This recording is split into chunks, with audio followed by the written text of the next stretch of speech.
আপনি দেখেছেন আজকে বাংলাদেশের অবস্থাটা কি? অন্তর্বর্তী সরকার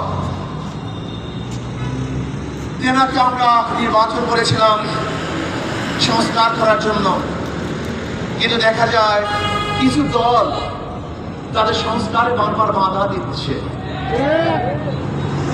এর কারণটা দেখেন, চোরে চোরে হালি, এক চোরে বিয়া করে আর এক চোরে হালি। 15 বছর পর্যন্ত এরা দেশটাকে লুটপাট করার জন্য হয়েছে।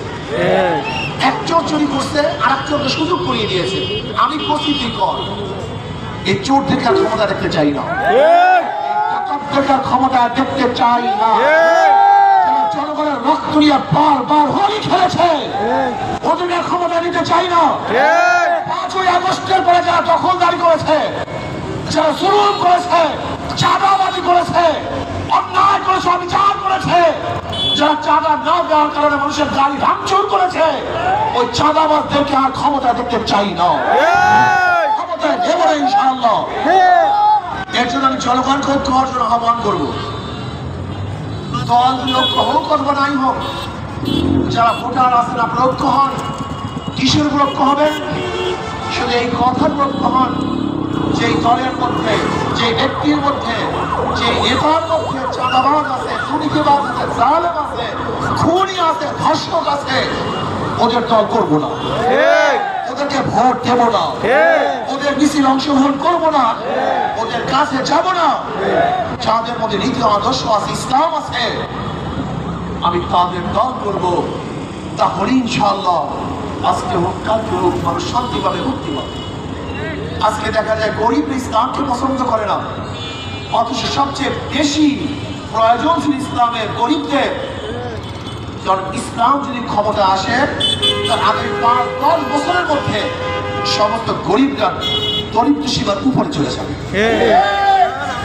ইসলামের যত অর্থনীতি, সমস্ত অর্থনীতি গরিবদের জন্য, জাকাত গরিবদের জন্য, ওসর গরিবদের জন্য, মানব গরিবদের জন্য, সৎকা গরিবদের জন্য, ফিতরা গরিবদের জন্য। ইসলামের গোটা অর্থনীতি গরিবদের জন্য।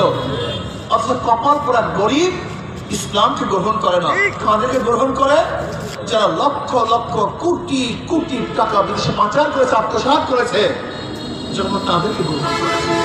এই জন্য জনগণের কোনদিন ভাগ্যের উন্নয়ন, কপাল পোড়া জনগণ আজকে থেকে নিয়াত করেন, ইসলামের বাহিরে আমি যাব না, যেই দলের মধ্যে সন্ত্রাসী আছে তাদের দল আমি করব না।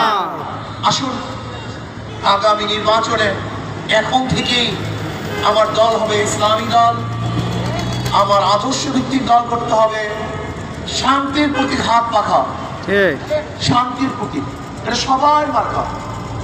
এটা মুসলমানরা ব্যবহার করে, হিন্দুরা ব্যবহার করে, খ্রিস্টানরা ব্যবহার করে, ইহুদিরা ব্যবহার করে, হাত পাখা ধনীরা ব্যবহার করে, গরিবরা ব্যবহার করে, হাত পাখা পুরুষরা ব্যবহার করে, মহিলারা ব্যবহার করে, হাত পাখা সুস্থ অসুস্থ বাংলাদেশের যত গোটা দুনিয়ার যত ধরনের মানুষ আছে, যত আদর্শের মানুষ আছে, সমস্ত আদর্শের মানুষের একমাত্র প্রতীক হলো হাত পাখা।